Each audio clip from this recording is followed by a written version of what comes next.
பாட்டி, என் முடி ரொம்ப உதிருது. என்ன பண்ணலாம்? அடடா, அதுக்கு தான் நம்ம ஊரு நாட்டு வைத்தியம் இருக்கு கண்ணு. வாரம் 2 தடவை தேங்காய் எண்ணெயில கருவேப்பிலை வெந்தயம் போட்டு காய்ச்சி தடவணும். அப்ப முடி நீளமா வளருமா? வளரும் மட்டும் இல்ல, கருப்பா மின்னும். ரசாயன ஷாம்பு அதிகமா போடாதே. செகக்கா கற்றாழை நல்லது. அதான் நீங்க இவ்ளோ அழகா இருக்கீங்களா பாட்டி? நாட்டு வழிதான் ரகசியம்.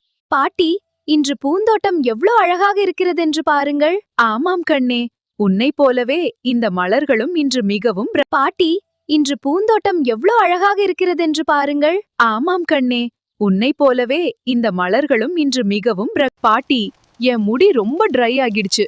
கண்ணு, வாரம் ஒரு தடவை தயிர் தேன் கலந்து ஹேர் மாஸ்க் போடு. பாட்டி, ஸ்பிளிட்டன்ஸ் வராம எப்படி தடுப்பது?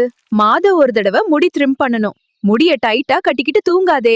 சரி பாட்டி, முடி திக்கா வர என்ன சாப்பிடணும்? கீரை, பாதாம், பேர்ச்சம்பழம் சாப்பிடு. உடம்பு நல்லா இருந்தா முடியும் நல்லா வளரும். அப்போ ஜங்க் ஃபுட் குறைக்கணுமா? அதான் டிப்ஸ்.